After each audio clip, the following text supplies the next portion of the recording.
Ya tenemos la conexión con el maestro Daniel Marmolejo, amigo Daniel Marmolejo. Te saludo con mucho gusto. Él es productor y director de Guerra Híbrida, director de 4A República. Querido Daniel, ya te extrañábamos, pero nos da mucho gusto, mucha emoción ver que ya has soltado públicamente el 5º capítulo de Guerra Híbrida. Te abrazo a la distancia, Dani.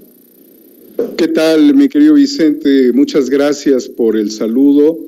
Una disculpa porque estamos en el medio de una contingencia que pudiéramos interpretar también dentro de los fenómenos de ciberguerra, un fenómeno no ajeno a la guerra híbrida planetaria, en donde en este momento no sabemos realmente qué fue lo que sucede o qué es lo que está sucediendo y que dio origen a este apagón de muchas redes sociales y que pone de manifiesto la urgencia, la necesidad de la autonomía en materia de, obviamente, las redes humanas, que es la propuesta que le hicimos al presidente este año y de la cual saludo con mucho cariño a los 7 comités técnicos que trabajaron en el desarrollo de un plan maestro.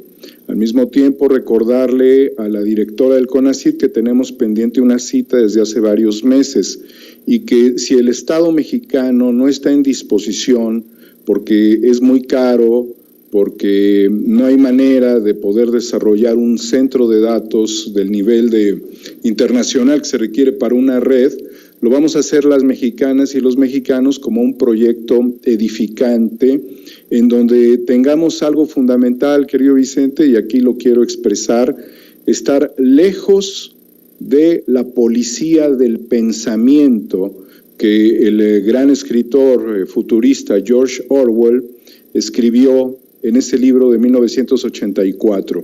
Nosotros somos víctimas de la economía de vigilancia y hasta el momento nuestro país no ha demostrado tener la capacidad, ni la solvencia, ni la visión para poder impulsar nuestra propia red, aunque es un deseo evidentemente del presidente de la República.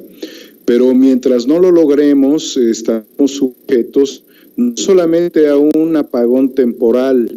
¿Tú te imaginas, Vicente, qué va a suceder en el mundo cuando el apagón dure 3 días, cuando dure 5 días, cuando se desconecten las redes logísticas de los alimentos, de los medicamentos, de las escuelas, del transporte, de la electricidad?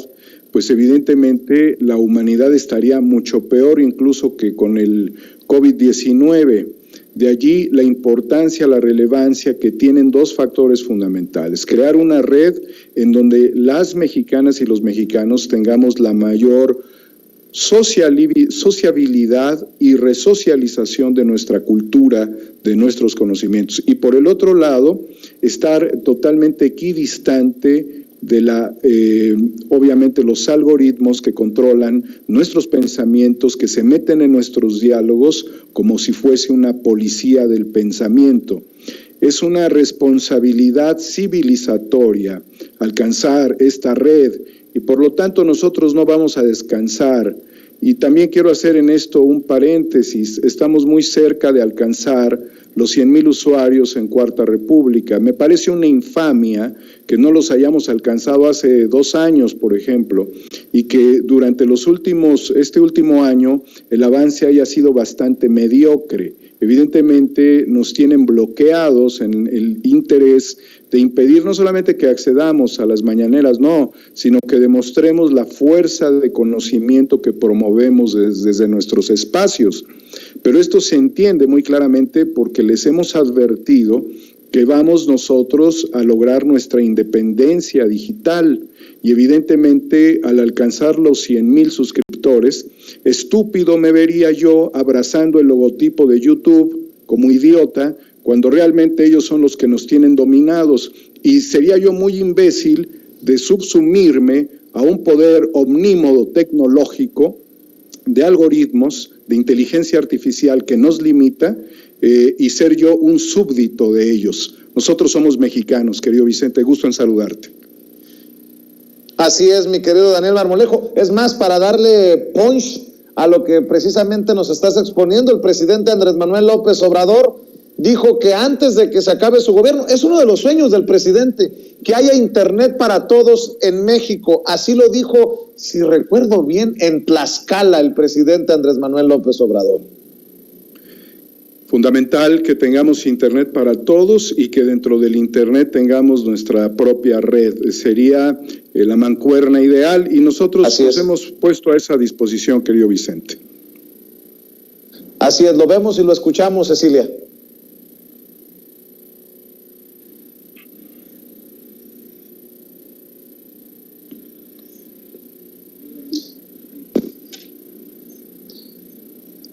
Claro que lo tenemos, compañeros, échenme la mano. Bueno, mientras lo ponen, Vicente, quiero también agradecer esta invitación que me haces y también a todo el auditorio que me ha preguntado por el interés de verme contigo. Aquí estoy. Y desde luego enviar un saludo muy importante al gran chat de Sin Censura. Aquí veo a nuestra querida amiga Fabiola Bizarro, que es una de las activistas más importantes. Aquí está Madame Kika. Quiero enviar un saludo muy especial a la doctora Nayeli Díaz, quien también pues hace una labor muy importante por los mexicanos, por los niños, por las familias en Chicago. Desde aquí un abrazo con mucho cariño para ella y en general pues a todo el auditorio enorme de Sin Censura, sí. Bueno, vamos a ver y escuchar precisamente al presidente, mi querido Dani. Esto lo tenemos que resolver y tiene que haber tecnología, porque dicen es muy difícil, no se puede, ni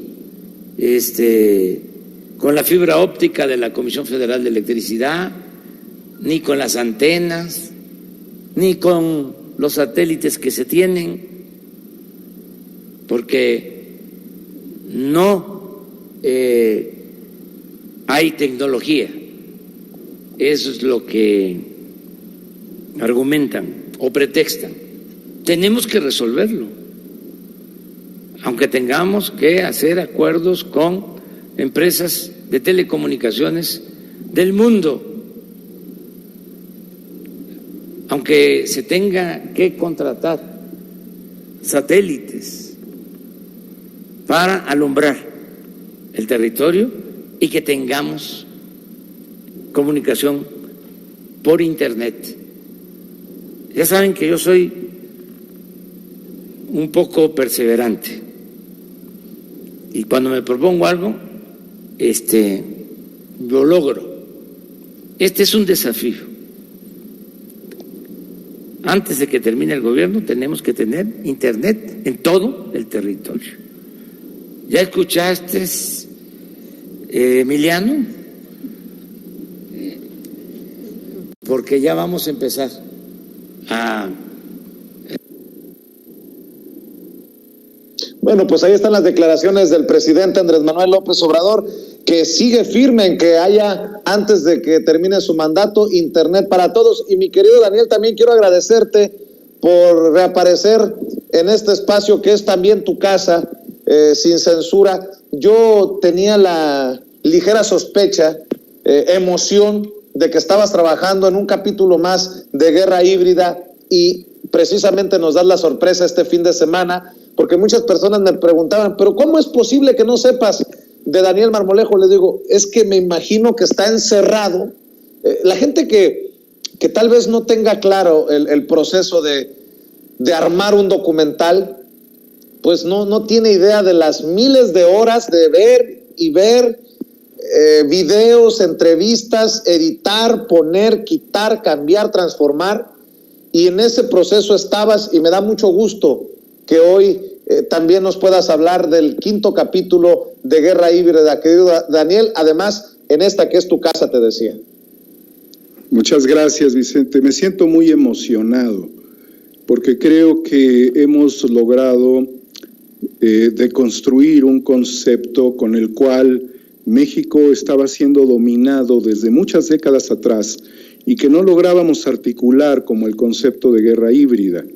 Y en ese sentido quiero decirte que desde el año 68 Estados Unidos manipuló a través de la CIA y de su agente en México a personajes de la cúpula política, a quienes los apadrinaba y los convertía prácticamente en agentes. Personajes al servicio de los intereses norteamericanos, que obviamente bajo el influjo de la doctrina Monroe y durante el periodo de la Guerra Fría entre Estados Unidos y la Unión Soviética, se manipulaba a estos personajes promoviendo en ellos varios factores. Primero, el terror al comunismo. Creo que aquí el Partido Comunista no llegaba ni a 1,000 afiliados. Y luego también el otro aspecto era, desde luego, influenciar en ellos una especie de combate porque tenían grandes ambiciones presidenciales. Querían ser los sucesores de Gustavo Díaz Ordaz, entre ellos Marcelino García Barragán, Luis Echeverría.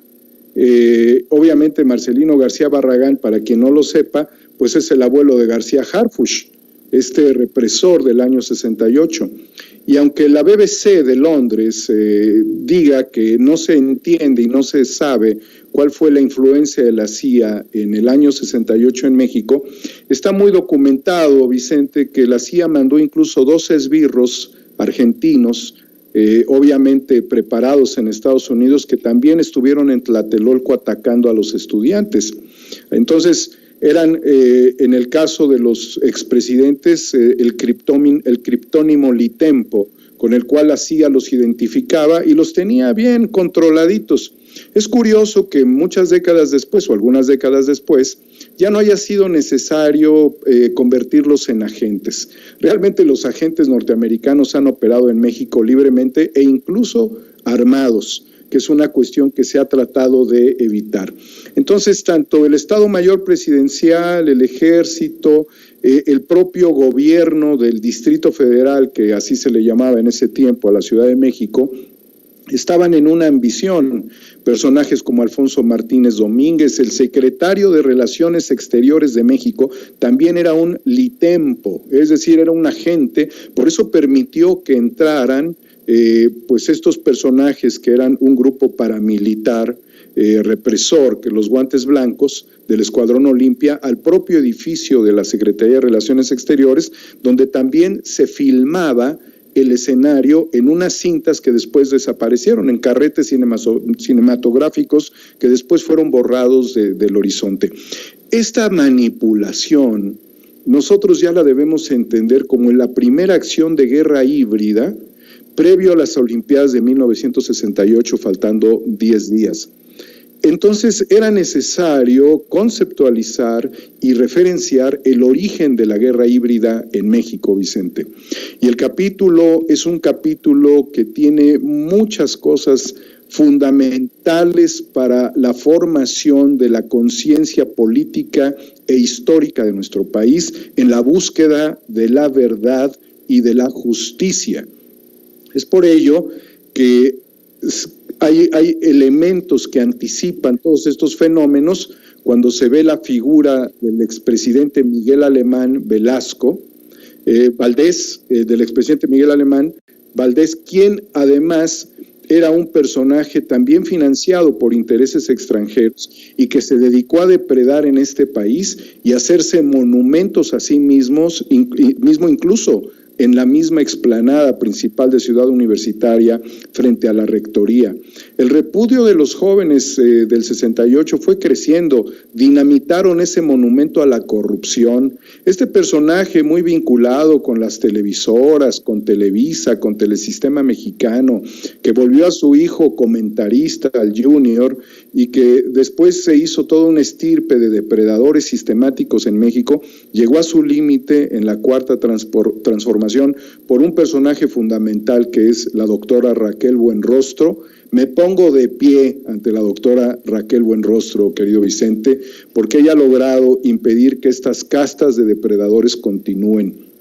Pero este capítulo tiene muchos elementos donde también se expone el fenómeno de las farmacéuticas, se expone el fenómeno de la pérdida de casas, de economía, cuando la gente requiere una atención de tercer nivel, porque desde el año 85, cuando se instituye la Fundación para la Salud, FunSalud, aquí en México, fue lograda a través de recursos públicos. En pleno terremoto de 1985, el gobierno de Miguel de la Madrid contribuía a la privatización a través de la consolidación de este modelo, en el cual está rodeado de corporaciones como FEMSA, ¿sí?, como Nestlé, bancos, en realidad sujetos que no tendrían, sujetos empresariales, corporaciones que tendrían que estar ajenas a la salud, pero desde entonces fueron estableciendo un modelo, y esto lo expone magistralmente y muy rápidamente el doctor Ondarza, que ha sido el extractivismo. Fíjate a qué nivel llegamos, y se expone en Guerra Híbrida, hacer del enfermo una minería de dinero para las grandes corporaciones dedicadas a administrar la enfermedad y no la salud, y dedicadas a tripular a los gobiernos neoliberales. Guerra Híbrida nos lleva, Vicente, al escrutinio de la historia, nos lleva a reflexionar sobre los modelos económicos implantados, como lo que tenemos prácticamente con el otro modelo extractivista, a través de estos negocios retails, tiendas de conveniencia como los Oxxos, y que me llevó a mí a un debate con el presidente del Consejo Coordinador Empresarial, y es muy importante cómo lo reflexiona el economista Ronald Moncayo, porque ese debate, Vicente, es el debate que abre la perspectiva para nuestro país. ¿Qué quiero decir con ello? Recientemente, hace un par de días, la doctora Claudia Sheinbaum, quien es una fuerte postulante para la sucesión presidencial, dice que se acabó el neoliberalismo. Y yo creo que en el discurso se ha acabado, pero en la práctica el neoliberalismo continúa. ¿Y por qué me atrevo a decir esto? Porque mientras no sustituyamos los modelos extractivistas de la economía por modelos de economía de desarrollo comunitario, cooperativo, no habremos ganado todavía la batalla al neoliberalismo. El trabajo ejemplar del presidente Andrés Manuel López Obrador de distribuir la riqueza que llega a través del gobierno a todas las personas que tienen necesidades en este país muy diversas y que han sido empobrecidas a lo largo de todo el periodo, desde Miguel Alemán, que venimos viendo toda esta devaluación y toda esta contradicción del uso del poder para intereses particulares, hasta los últimos como el de Peña Nieto. Está muy consolidado este modelo extractivista. Entonces, en el discurso se puede decir que sí, que el modelo neoliberal, porque el gobierno está haciendo prácticamente una distribución de la riqueza que se quedaba en las manos de Videgaray, de Peña Nieto, de Miguel de la Madrid, de Carlos Salinas de Gortari, de Vicente Fox, de Felipe Calderón y sus secuaces. Pero no se ha logrado, querido Vicente, el modelo sustituto de economía local y regional de prosperidad. Y ese fue mi planteamiento al presidente, en donde además le pido al presidente que ya deje las reuniones con los grandes empresarios de la oligarquía y que se abran las reuniones con los medianos empresarios, porque se lo digo enfáticamente, no contratan outsourcing, sus materias primas son regionales, su preocupación está vinculada con el consumidor local y porque es necesario ayudar a que haya más prosperidad desarrollando una economía horizontal. Yo ya estoy cansado de ver que Ricardo Salinas Pliego quiera tomarse la fotografía con el presidente y le deba 40,000 millones de pesos al SAT. Y se están cayendo, Vicente, porque justamente ves renuncias de funcionarios del más alto nivel vinculados con empresas offshore en el mundo. ¿Sí? Pero esto ha llegado prácticamente a un momento muy importante. Se está jugando el destino del país y esto lo reflexiona el maestro Ronald Moncayo de manera definitiva.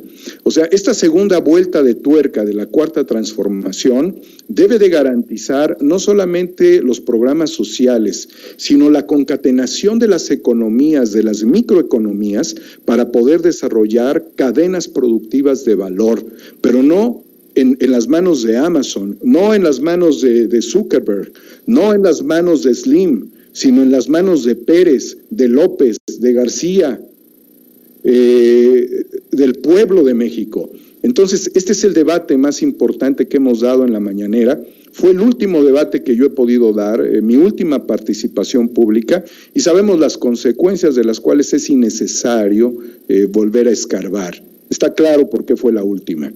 Pero yo no me he bajado de la intención ni de la preocupación social, de la preocupación colectiva. Por eso después de eso seguimos construyendo el modelo de redes sociales. Y por eso Guerra Híbrida también apunta a otros factores muy importantes como es la justicia. La justicia, la legalidad y la justicia, Vicente, y ahí nos topamos con un bache enorme, debido a que tuve la oportunidad de conocer y entrevistar a la pintora Nisa Wall, quien siendo sudafricana y ante un problema familiar se tuvo que enfrentar durante 16 años en México a un sistema corrupto que le impidió recuperar a su hija y tenerla entre sus brazos durante 16 años. Pero qué curiosidad que cuando jalas el hilo de un problema de tipo civil que se pudo haber resuelto si los abogados hubiesen estado del lado de la defendida, ¿sí? Y no hubiese habido ningún problema, te va desencadenando todo esto una fenomenología sumamente compleja que te lleva a Guillermo Álvarez, a Víctor Garcés Rojo, a Alfredo Álvarez Cuevas, a Carlos Cabal Peniche, a Miguel Alemán Magnani, a Interjet, a Cruz Azul. Entonces hay un desencadenamiento que también lo reflexiona el presidente de la República cuando dice que todos estos poderes autónomos, ajenos al poder político, al poder público, tenían controlados a la mayoría de los jueces, de los magistrados, de los ministros de la Corte. Y qué importante es en este capítulo llegar a la persona del doctor Santiago Nieto, quien es una de las personas más queridas y respetadas en este país.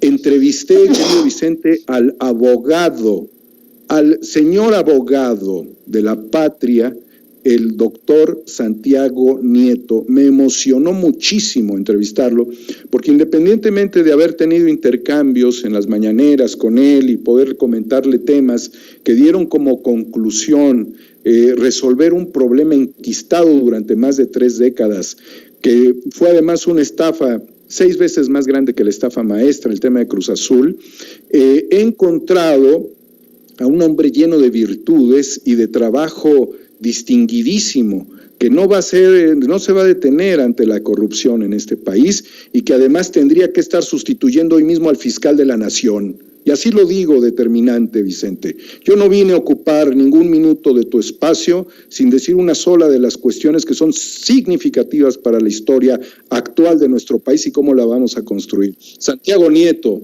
tendría que ser el fiscal de la República y además sería un fiscal que reformaría este organismo donde nada más se dedican a darle pitazos a los delincuentes cuando ya les va a echar el guante la justicia para que se peleen con empresas privadas, algunas israelíes que los encapsulan y que se los llevan con una Interpol que no sirve para naranjas.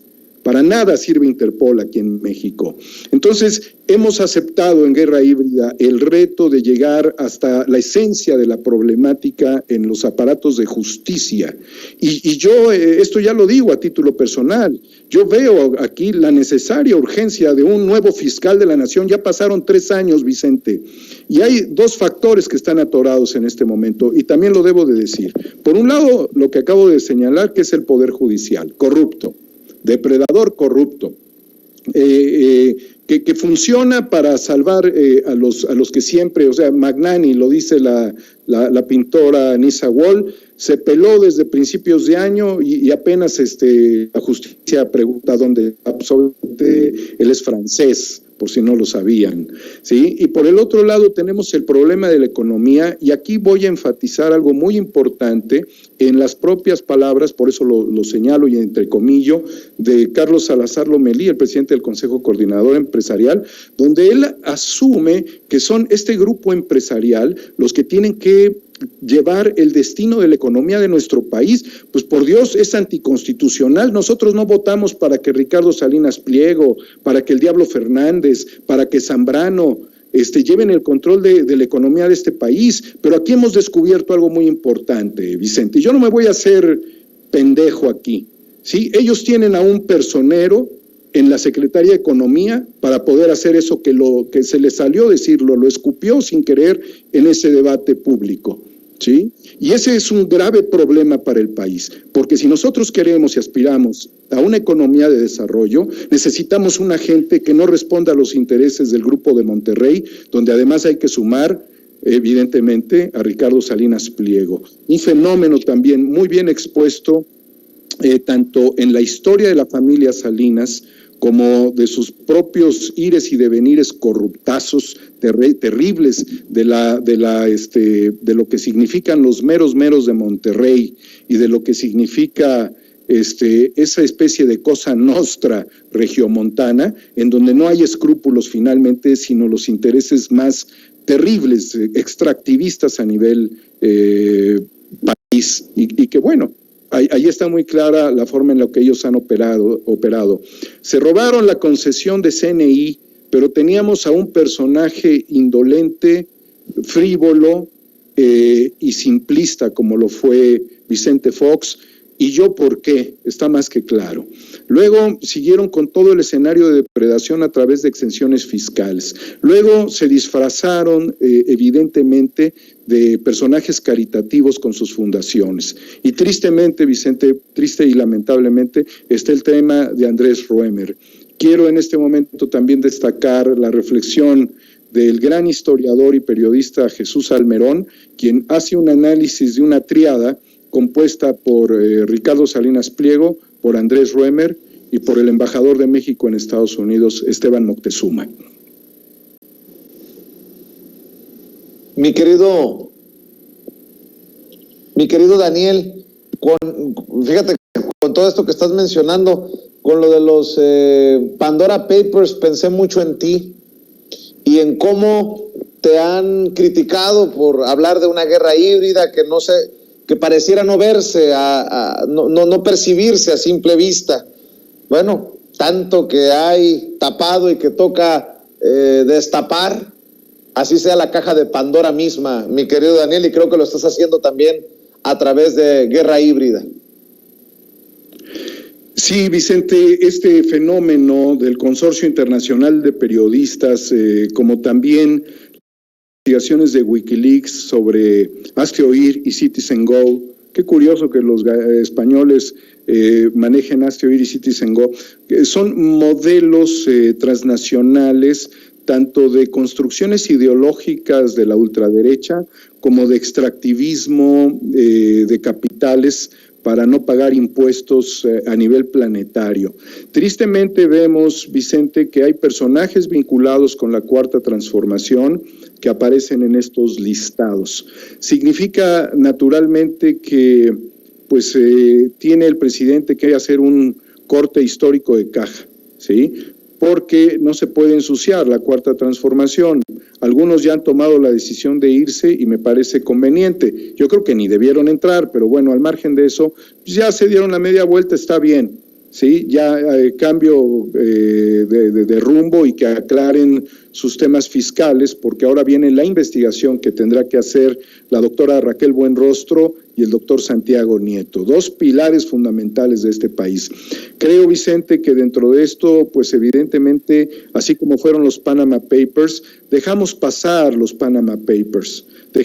Verdaderamente, México no tenía a Santiago Nieto en ese momento como para actuar en el tema de los Panama Papers, pero yo creo que ahora sí tiene que actuar estos dos personajes trascendentes para el país, para hacer un escrutinio de esas tremendas cantidades de dinero que se fugaron para no pagar impuestos. Ya es una cuestión de depredación absoluta de estos apátridas. Qué lástima que dentro de ellos también haya personajes del gobierno, de la Cuarta Transformación.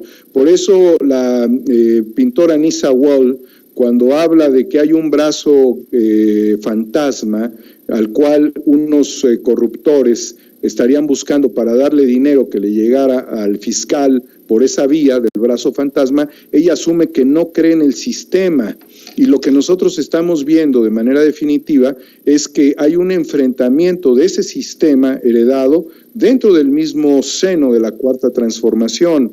Pero si nosotros no dejamos pasar los papeles de Pandora, si nosotros no dejamos pasar los temas de la Fiscalía y por qué unos están libres y otros no, y si no dejamos pasar nosotros los temas de un desarrollo económico, habremos ganado este capítulo de la historia, Vicente. Si no lo logramos, si no nos activamos, si no luchamos, si no apoyamos al presidente y si no exhibimos estas lacras multimillonarias en dólares, porque además son en dólares, estaríamos nosotros perdiendo la oportunidad histórica. Y aquí voy a dejar algo muy claro, y lo tengo que señalar en este espacio para argumentar de manera personal lo que pienso, ¿sí? Y considero, Vicente, que aunque haya sucesor presidencial o sucesora presidencial, no está a la altura del presidente Andrés Manuel López Obrador. Ojalá el presidente me escuche. Yo sé que él tiene otros, no datos, sino otras ideas. Sería muy conveniente para este país su reelección. Así es. Pues qué cosas acabas de plantear y dejar sobre la mesa, querido Daniel Marmolejo, y a ver, que no se nos olvide, ¿en dónde te vamos a apoyar? ¿En dónde vamos a ver Guerra Híbrida desde el primer capítulo hasta el 5º capítulo? Sigue siendo 4A República en YouTube, ¿no? Por supuesto, Vicente, está en 4A República, en donde gente como Cris Rodríguez, como Suemi, que la hemos visto aquí en el chat, como Lalo, y como toda la gente de Sin Censura nos apoya, de Sin Línea MX nos apoya, yo quisiera que no dejaran de apoyarnos en 4A República, porque este material no puede estar apagado por YouTube. Nosotros necesitamos que este material alcance las 200,000 reproducciones en muy poco tiempo, no por un afán personal de protagonismo estéril, sino porque ahí hay mucha sustancia que aprender en términos de historia y en términos de actualidad. Por eso la invitación es a 4A República, querido Vicente, para que puedan respaldar este proyecto. Es un proyecto patriótico, ¿sí? Es un proyecto abierto para que la gente lo estudie, lo analice, y también quisiera yo agradecer a los productores que participan en él, en donde hay un entusiasmo para que este tipo de materiales pueden llegar a integrarse dentro de los planes de estudios a nivel medio superior y superior, porque se hacen necesarios para crear una conciencia de nación. Vicente, 4A República, Guerra Híbrida, capítulo 5. Y en tu cuenta de Twitter sigues moviendo tus temas también, ¿no?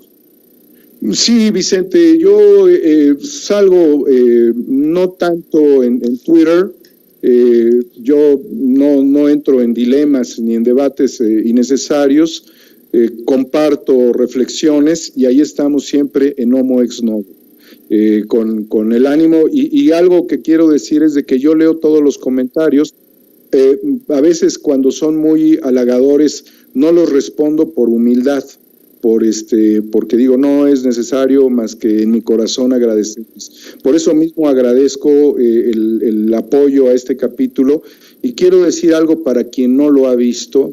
Lo que he recibido también como un comentario generalizado, Vicente, es que la gente está en shock cuando termina de ver el capítulo.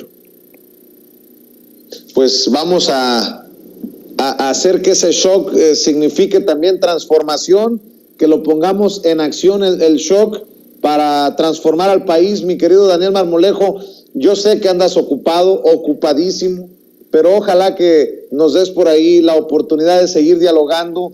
Yo seguiré desde mi trinchera apoyando para que la gente vea Guerra Híbrida desde el capítulo número 1 y hasta este 5º capítulo, que bien dices, necesita viralizarse, necesitamos hacer que los números generen pues lo que sucede cuando se ve por muchas personas en poco tiempo y bueno, pues ojalá que este apagón de Telegram, porque también Telegram ya se cayó, de Telegram, de WhatsApp, de Messenger, de Facebook, de Instagram, lleve a la gente a ocuparse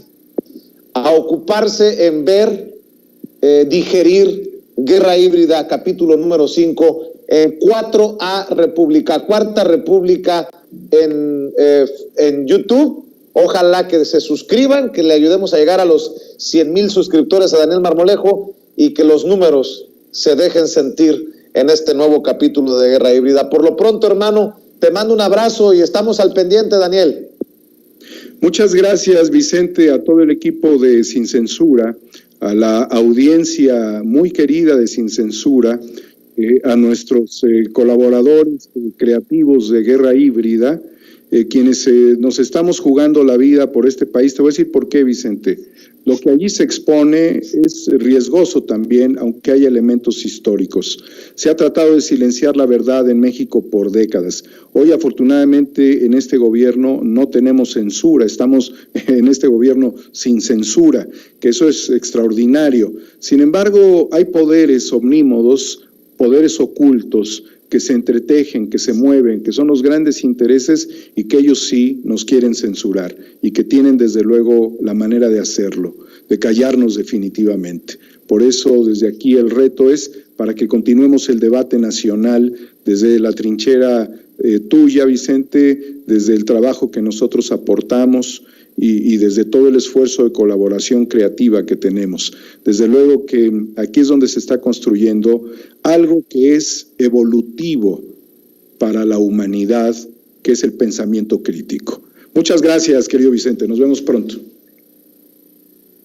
Un abrazo, Daniel Marmolejo, el maestro Daniel Marmolejo. Ojalá que le puedan apoyar. Es más, le pido que apoyemos los esfuerzos de Daniel Marmolejo y su equipo en 4, con número 4A República, que es Cuarta República. Ahí va a encontrar el 5º capítulo de Guerra Híbrida. Están los 5 capítulos que no se pueden perder. Y suscríbanse a su canal para que llegue a los 100,000 suscriptores a la brevedad posible. Déjenme ir a la pausa comercial, se nos queman los frijoles. Ya regreso.